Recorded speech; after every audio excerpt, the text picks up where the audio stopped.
আসসালামু আলাইকুম। আজকে আমি দেখাবো যে কিভাবে লেবুর জারক করে। চলেন দেখি আমি কিভাবে লেবুর জারক করি।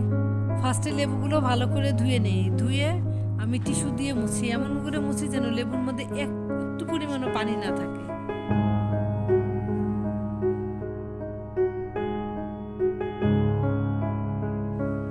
আমি এখানে 16টা লেবু নিয়েছি। আমি দেখাবো দুই ধরনের করে, একটা হলো চুচা অবস্থায় আর একটা হলো চুচা ছিলে। আমি ফার্স্টে চুচা ছিলেটা করি, তারপরে চুচা আলাটা। কিন্তু আমি করবো একসাথেই, জাস্ট চুচা রেখে আর চুচা ছিলে, এই যা পার্থক্য।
বাকি লেবুগুলোকে আমি চুচা না ছিলে শুধু দুই মুখ কেটে আর চিড়ে নিয়েছি।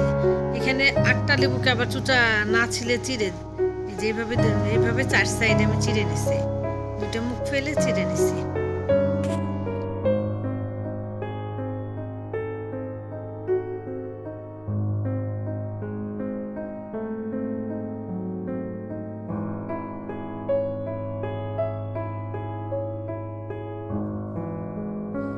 এরপর আমি লেবুগুলোর মধ্যে 4-5 টেবিল চামচ লবণ দিই। লবণ দিয়ে সুন্দর করে মাখাই, যেন সব জায়গায় লবণটা লেবুর সমস্ত গায়ে যেন সুন্দর করে লবণটা লাগে।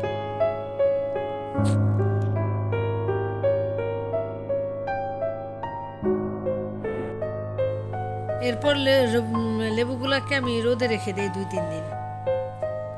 এটা হচ্ছে 2 দিন পরের কালার, দেখা যায় 2 দিন পরে লেবুর কালার চেঞ্জ হয়ে কাপড়। এর পরের দিন আমি লেবুগুলোর মধ্যে 4 টেবিল চামচ পরিমাণ লেবুর রস দিই। লেবুর রস দিয়ে ভালো করে মাখিয়ে নিই, যেন লেবুর গায়ে, প্রত্যেকটা লেবুর গায়ে সুন্দর করে লেবুর রসটা আসে। লেবুর রস আর লবণ দিয়ে একসাথে আবার মাখাই আবার 2-3 দিন রোদ্রে দিই। 3 দিন রোদ্রে দেওয়ার পর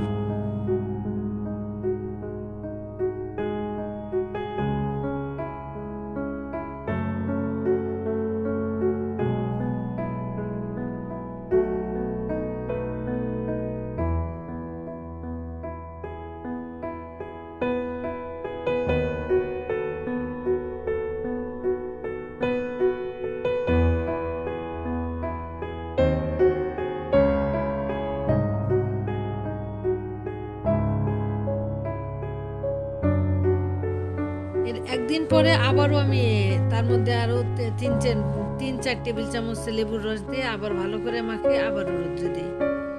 এইভাবে আরো 2 দিন রোদে রাখি।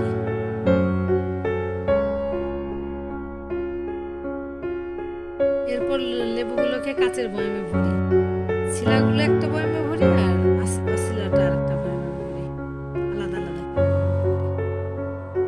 তারপরে বয়ামে ভরে আমি পুরো 1 কাপ লেবুর রস 2টা বয়ামে দিয়ে দিই। 1 কাপ পরিমাণ লেবুর রস আমি 2টা বয়ামে ভাগ করে দিয়ে আরো কিছু লবণ দিয়ে তারপরে আবার রোদে দিই। ইদানিং এর বাচ্চারা অবশ্য লেবুর জারক কি এইটা জানে না, জারক কি লেবু কি এইটাই বুঝে না। কিন্তু আগের দিনের সব আমার মা চাচিরা লেবুর জারক তৈরি করতো। কেউ যদি আমাদের টেবিলে তো লেবুর জারক থাকতোই, দেখা যেত। দুপুরে খাওয়ার সময় লেবুর জারক, ডালে ভাতে লেবুর জারক খায়। আমার আব্বা খুব পছন্দ করতেন লেবুর জারক। খেতে ভালো লাগতেছে না, একটু লেবুর জারক। পেটের সমস্যা, লেবুর জারক। গ্যাস হয়েছে, লেবুর জারক। সবকিছুতেই তারা দেখা যেত একটু লেবুর জারক খাইতো। আমার ভাইটাও লেবুর জারক খুবই পছন্দ করে, কিন্তু এখন তো কেউ আর বানায় না, বিলুপ্তর পথে। আমরা তো এখন কিছু হইলে দেখা যায় ডাক্তারের কাছে যাই, আমরা তো এখন ডাক্তারমুখী হয়ে গেছি। এইভাবে আমি বয়ামে করে প্রায় 5 দিন পর্যন্ত রোদে রাখি। দেখেন 5 দিন পরে এর কি অবস্থা। 5 দিন পরে দেখেন আমি কেটে দেখাচ্ছি। 5 দিন পরেও এটা অনেক যথেষ্ট পরিমাণে শক্ত আছে। এটা নরম হইতে অন্তত 1 মাস লাগবে। এরপরে আমি এগুলোকে লেবুগুলোকে রোদেই রেখে দিই। আমার ভিডিওগুলো দেখার জন্য সবাইকে ধন্যবাদ। আর আমার নতুন নতুন ভিডিও বানাতে আপনারা সাহায্য করবেন। আল্লাহ হাফেজ। ভিডিও শেষ করার জন্যই কেটে দেখালাম, আসলে প্রসেস হইতে 1 মাস সময় লাগে।